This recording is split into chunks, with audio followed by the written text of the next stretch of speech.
I was in a bed. Sorry, I didn't know I would have that reaction. Yeah, yeah. Bonjour, good morning.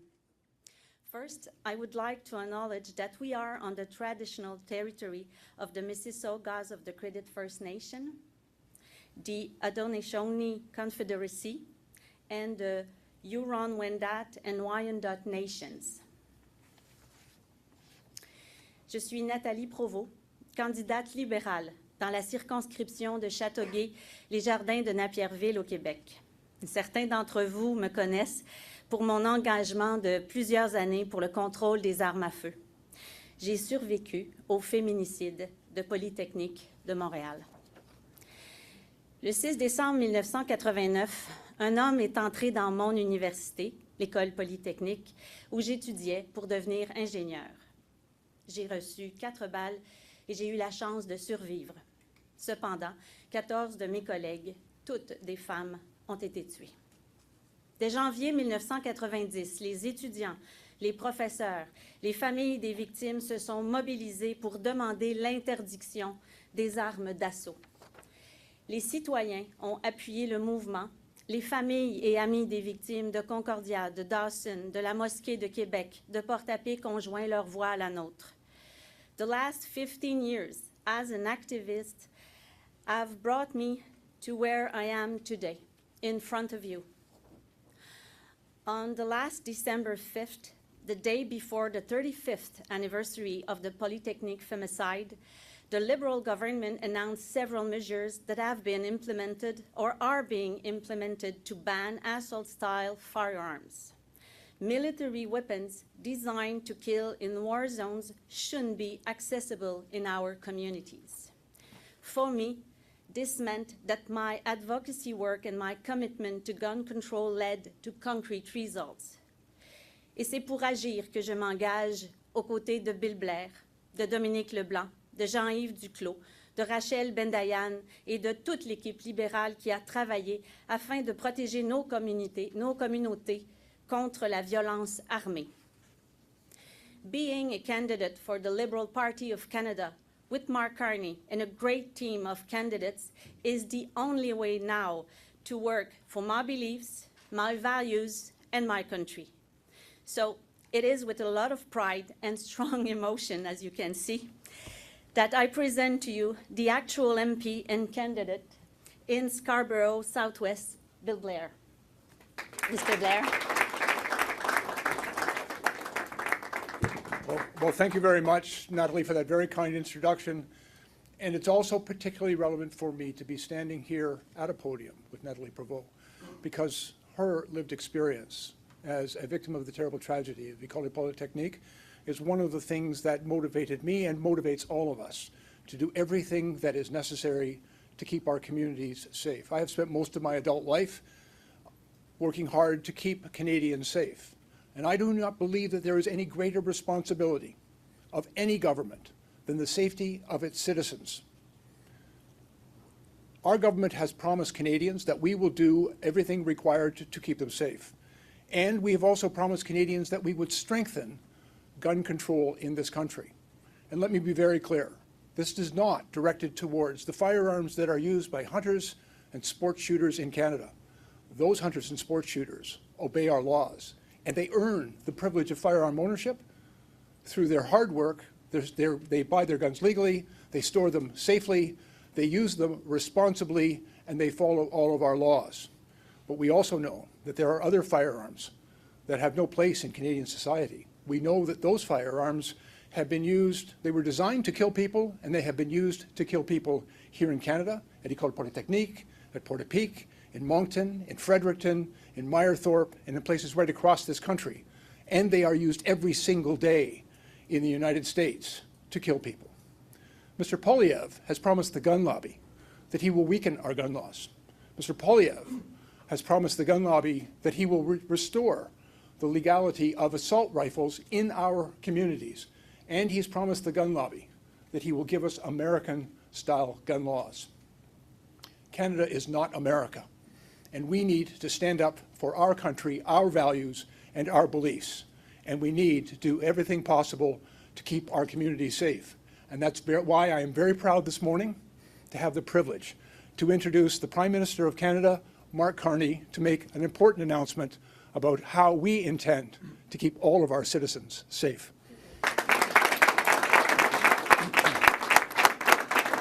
Merci. Good morning, everyone. Merci, Bill, pour cette présentation, pour ton travail et ton service comme ministre, mais aussi tout au long de ta carrière comme policier à Toronto. Et je voudrais aussi remercier notre candidat, Nathalie Provost. Merci, Nathalie, d'être ici aujourd'hui, mais surtout t'engager pour représenter les Canadiens et Canadiennes. Nathalie connaît les conséquences de la haine, de la violence, du manque de réglementation en lien avec les armes à feu. Et je suis touché d'avoir toi avec nous aujourd'hui. It is a pleasure to be back in the GTA and to meet some of the many young Canadians who are stepping up to protect and serve their friends, their neighbors, their community, to protect and serve our country. The dedication is admirable, and it's exactly what we need right now as we face the biggest crisis of our lifetime.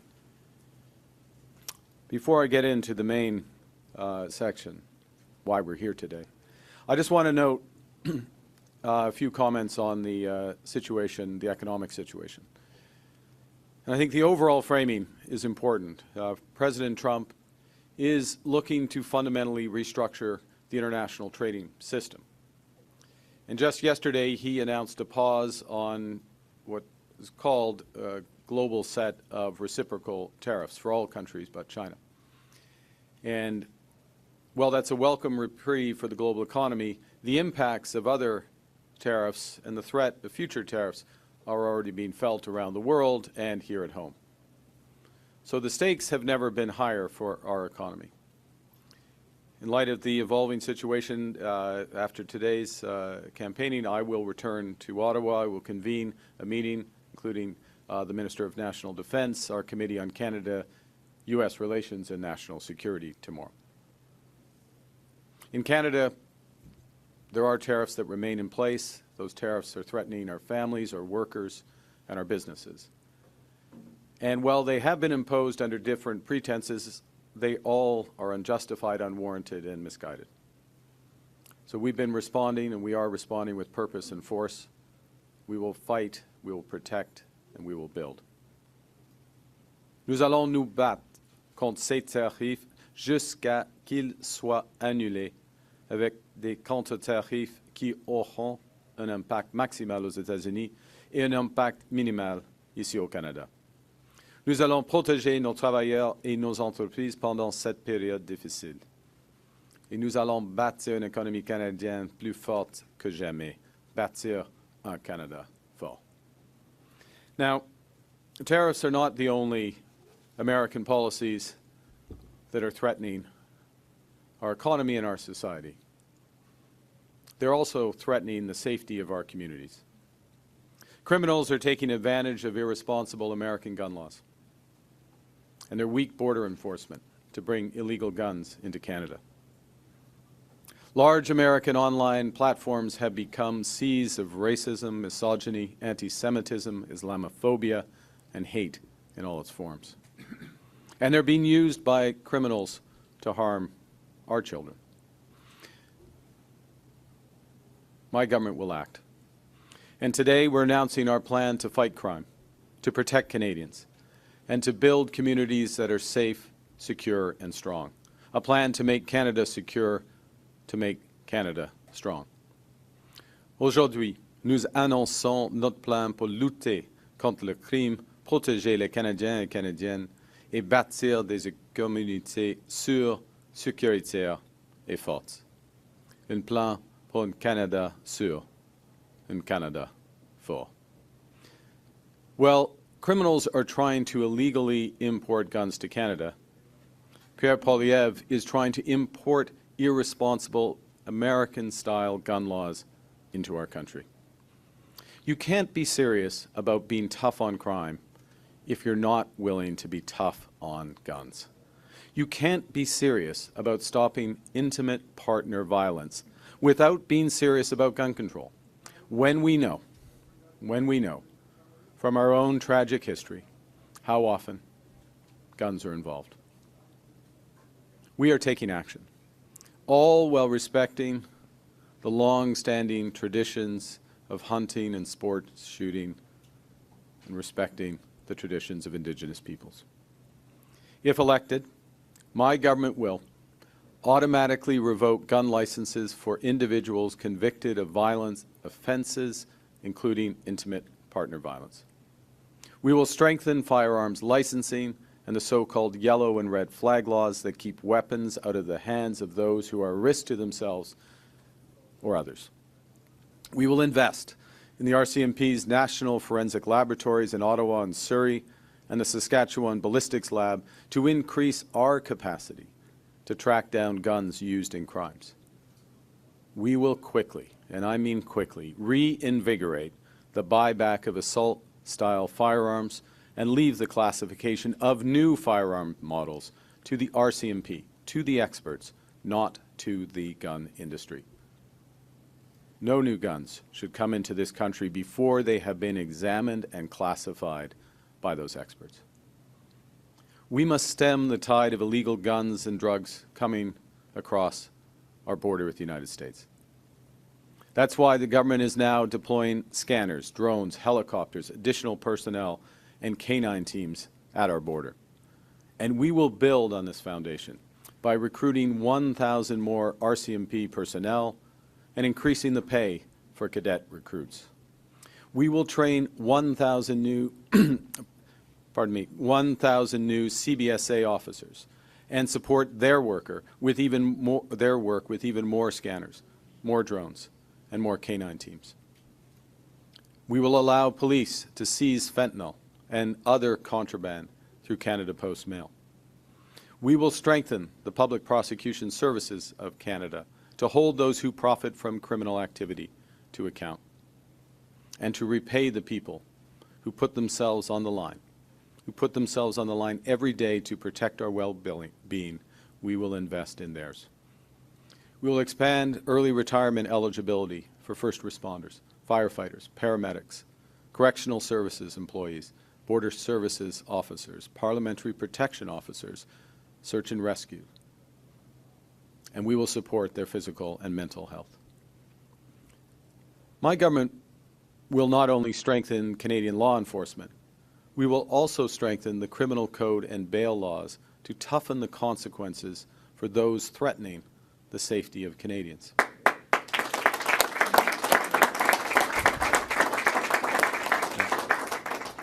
To ensure that Canadians feel safe in their homes and communities, we will make bail harder to get for those charged with stealing cars using violence, stealing cars for a criminal organization, for home invasion, and for certain human trafficking and smuggling offenses. At bail hearings linked to these crimes, we will reverse the burden of proof, meaning that the accused will have to prove that they do not represent a threat to public safety. We will also prohibit someone charged with an offense that involves violence or organized crime from possessing a weapon when they're released. We will toughen sentencing guidelines for repeat offenders charged in relation to stolen cars and to violent and organized crime. We will protect the victims of sexual violence and intimate partner violence by making murder motivated by hate, including femicide, a constructive first-degree offense. We will make producing and distributing non-consensual sexual deep fakes a criminal offense. And we will increase penalties on summary conviction for sexual assault and the distribution of intimate images without consent. You know, new online platforms have created new threats, including and perhaps especially for children. And as much as we as parents want to protect our kids, we can't always be there. We can't always be looking over our kids' shoulders to see what they're doing or what they're exposed to online.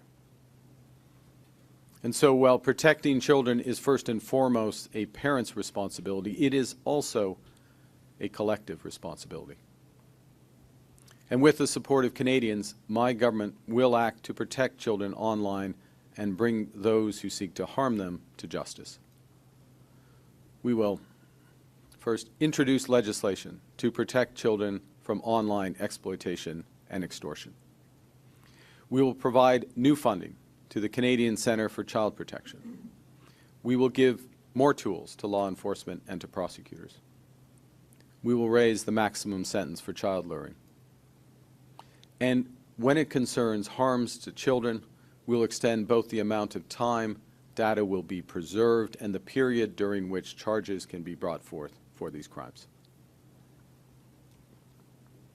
Unfortunately, the rising tide of hatred online is overflowing onto our streets. Violence and intimidation have no place in Canada. Anti-Semitism and Islamophobia must be denounced in the strongest possible terms. And I am appalled by the horrific incidents and numerous incidents in our country in recent years. I go to church myself, and I've reflected on stories like what has happened with the Temple Sinai Synagogue, what they've had to face right here in the GTA. Its signage has been repeatedly set on fire. Its congregants now have to pass through metal security bollards before they can even enter. And its leaders have had to set up active shooter drills to prepare for the worst. I've heard this advocacy directly from the community, including from last month's National Anti-Semitism Forum. There are also far too many violent Islamophobic attacks on mosques and other places of worship and community centers across this city and across this country. And I'll be clear. If any Canadian can be threatened when simply exercising a fundamental freedom, then all of our freedoms as Canadians are at risk. And we refuse, my government refuses to allow Canadians to feel threatened when visiting their place of worship, when sending their kids to school, when going to a community center. And that's why we will make it a criminal offense to intentionally and willfully obstruct access to any place of worship, to any school, any community center.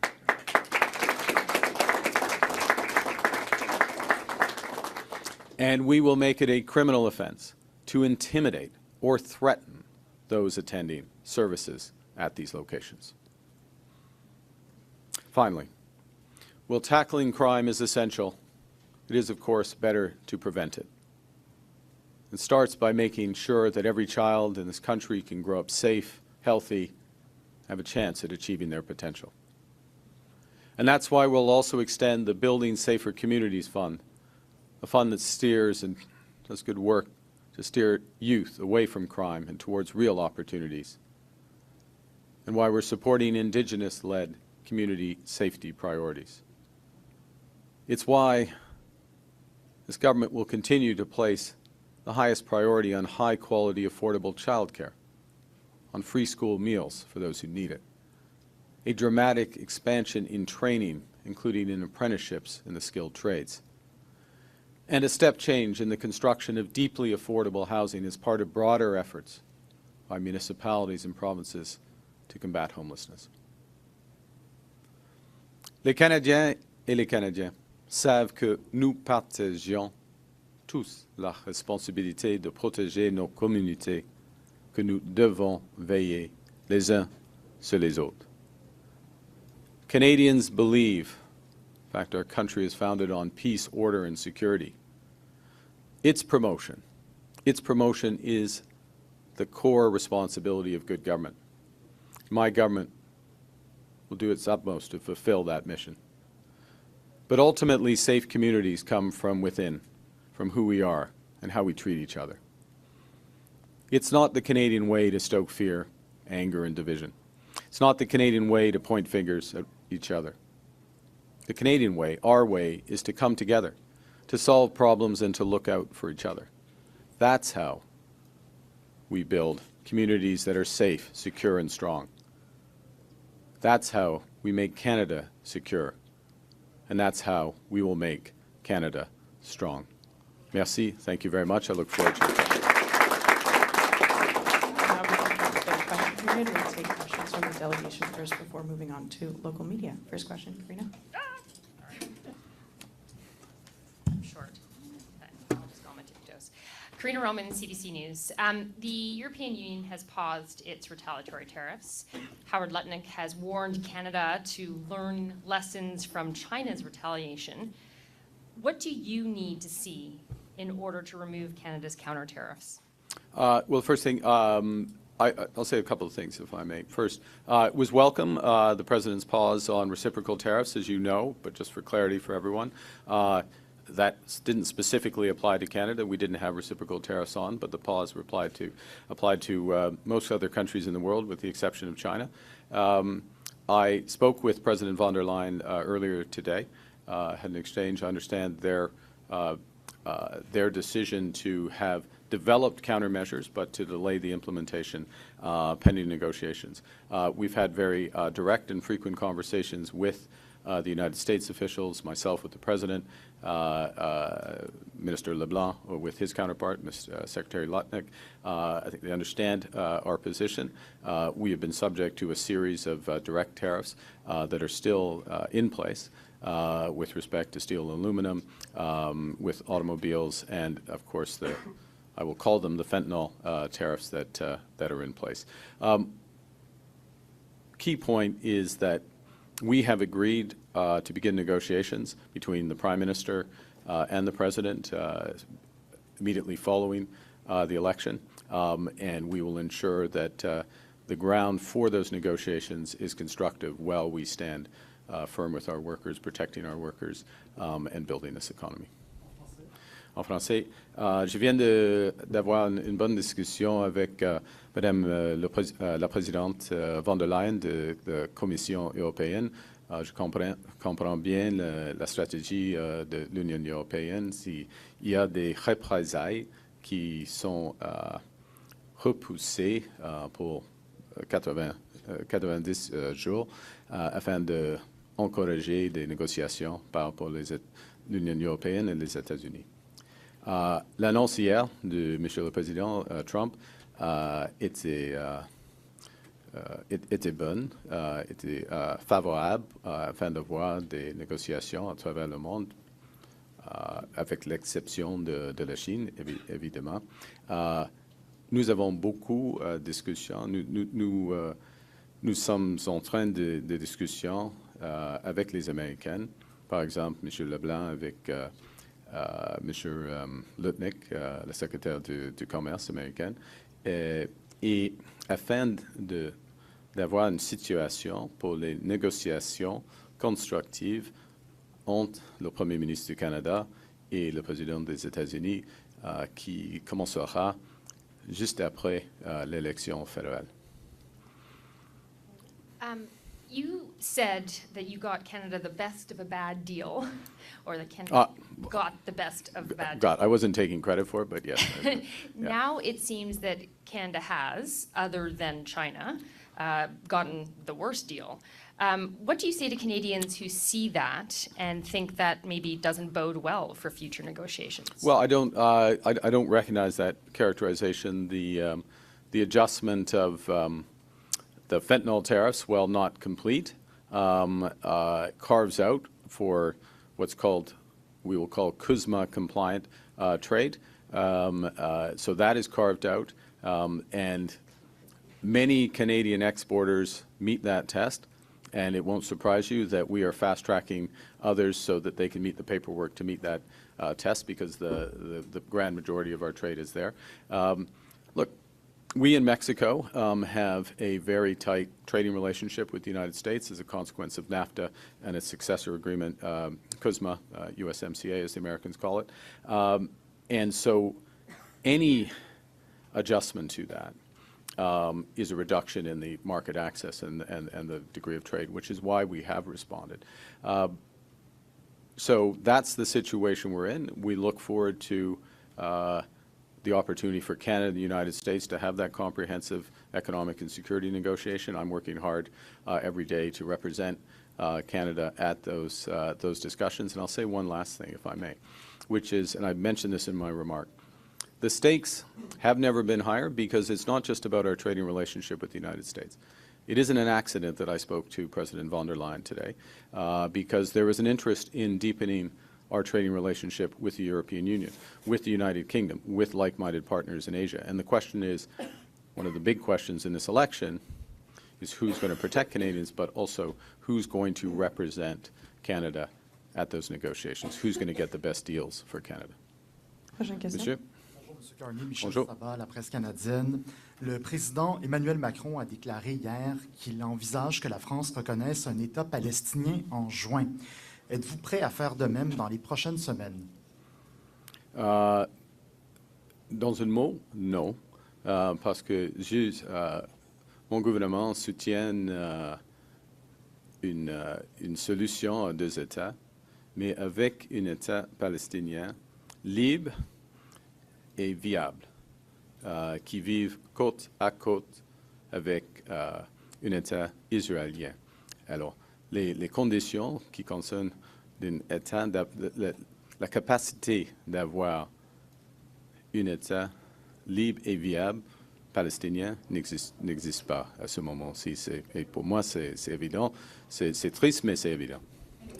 In English, with respect to the question in President Macron's declaration overnight, as I recall, would we follow suit, in effect, was the question. My answer, in a word, no. We support a two-state solution, but a two-state solution where we have a free and viable Palestinian state living in peace and security alongside an Israeli state which lives in peace and security. Those conditions do not exist at the moment, unfortunately. Presque chaque jour, vos rassemblements sont interrompus par des militants pro-palestiniens. Considérez-vous, oui ou non, qu'un génocide se déroule en Palestine? Je ne veux pas... cette question, c'est une question devant le corps international de la justice. Je ne veux pas et je ne vais jamais politicier cette situation ou ce mot. In English, do you think it's a genocide? This question is in front of the International Court of Justice. The situation is a horrible situation. I will not, and I will never, politicize that word or this situation. Carney from CBC. The buyback program was a political mess for the previous Liberal government, something your Chief of Staff, Marco Mendicino, would remember. You've recommitted to it today. What makes you think that you can do it differently? Well, I think first off, let me say this, which is, and I'm Natalie, if I may, look, I'm honored that Natalie has presented herself as a candidate. But she's a person like Bill Blair, like the MPs behind me, who go into public service to get things done, to change things. That's the standard, not to make an announcement to get things done. I count myself in that camp as well. And as I said in my words, in my prepared remarks, we're not just keeping it, we're reinvigorating and quickly putting it into action. So I'm going to task the Minister of Public Safety, National Security, working alongside, well, subject to the choices of Canadian people, accordingly, but the intention is that we'll be working closely and focused on those results, working backwards from the results, reinvigorate the work with Canada Post, reinvigorate with the provinces, and put this into place with a top priority. My experience in managing is that you have clear objectives, you work back, you track progress on a monthly basis, and you hold people to account. And we should be held to account for putting this into action, but it's there for a reason. We are committed to this, and we'll get it done, and if we weren't, I don't think you would see the people behind me or, candidly, me standing up here either. Since we're talking about public safety, I wanted to ask you about the RCMP. And one of his final moves, former Prime Minister Justin Trudeau put out this white paper saying, change it, get out of contract policing, focus only on federal policing. Wondering if you agree with Trudeau's proposal, and what's your vision for the future of this iconic force in Canada? Well, I'd say a couple of things. One is I view it as a green paper, not a white paper. A white paper tends to be closer to, it's a green paper, which for those who follow the distinction, a green paper is a discussion document, which raises issues, promotes debate, consideration, and then action. So, of course, we'll take into account the reflections on the proposals made. I view the RCMP as central to the security of Canadians, as it has been from before Canada came into being, and commit the resources and make the reforms necessary to take what is a great force for protection and security of Canadians and make it even better. Next question. Yes. Abigail Beeman, CTV News. Today, the NDP says that your plan to balance the operating budget will mean $43 billion in cuts by 2027-28, and they're concerned that that would mean cuts to public services, deep cuts to healthcare. Will it? No. Short answer, no. No cuts to healthcare. In fact, reinforcement of healthcare. Certainly no. This government, we're very clear. Healthcare, dental care, which we've reinforced during the course of this campaign. If we are elected, 5 million more Canadians will have access to dental care. Pierre Poilievre will not allow that. Pharmacare, we will follow through on pharmacare. Pierre Poilievre will not allow that. Child care, in place. Pierre Poilievre will get rid of it. Free school meals for children who need it. We will have it. Pierre Poilievre will get rid of it. None of that can be, only we can ensure that those are in place. Now, in terms of the specifics of our platform as a whole, balancing the operating budget, in other words, spending less so the country can invest more, so that we can build this country, we'll release in the next, certainly in the next week, in the next few days, a detailed platform and a costed platform. And we can have that discussion in a less abstract way with specific numbers, and I look forward to it because that's part of the way we intend to govern if we are elected, which is full transparency, openness with the media and stakeholders in responding to questions. Thank you. Brièvement, OK. Il y aura une plateforme chiffrée. Nous allons le dévoiler dans quelques jours. Et on peut avoir une grosse discussion sur les chiffres à ce moment-là. Mais on garde tous les programmes, le grand filet social. Okay. To tariffs, you've said that there's a limit to how much we can respond with, and I'm wondering how far from that limit are we now? Well, look, this is in part, if I may, this is a negotiation. It's part of a bigger negotiation, so it's not good to negotiate with yourself. But we have a basic principle, which is that we will only take measures that have a maximum impact in the U.S. and a minimum impact here. So that does limit what we can do. Their economy is much bigger than ours. We all know that. Secondly, what we're looking to is to have this negotiation, which we have the agreement to have, and it will happen from just after the election. The question who is going to be at the table for that. So we are going to act in a way that sets up that negotiation in the most constructive way to get the best deal for Canadians. Hi, Najida Malise, Globe and Mail. My colleagues have a story today about a Liberal candidate's relations with China-friendly groups and a meeting that you also held with a pro-Beijing group. So my question is, why did you meet with this pro-Beijing group, Jiangsu Commerce Council of Canada? And is the party okay with the fact that Liberal candidate Peter Yan has been so close with the Chinese consulate and China-friendly groups, given the public inquiry into foreign interference, says that this is a tactic China uses to exert influence? Okay, well, I'm sorry, but you can't believe everything you read in the Globe and Mail. So in your question, and I guess in the article in question, you said I had a meeting with whatever your term was, Beijing group. I've never heard of this group, okay? Never heard of this group. Certainly didn't have a set-up meeting with this group. Full stop. So check your sources before you write things like that, okay? Or your colleagues do. I'm a politician. I go to events where there are hundreds and thousands over the course of a day of different people there. That is not a meeting. If somebody happens to be in the room, takes a picture with me, that's not a meeting, okay? First point. Secondly, with respect to Mr. Yun, this is a person who has served his community for decades. This is a person who's deputy commissioner of the police, okay? A person in discharge of those responsibilities meets with a variety of community groups in the community because that's his job. That's his responsibility. We're proud to have him as a candidate, and I honor his service, including on today. Thank you. Monsieur, Qu'est-ce qui se passe? ça marche ou? Quelqu'un qui a chaud. On peut prendre une pause. Oh mon Dieu, OK. On prend une pause, on garde le temps.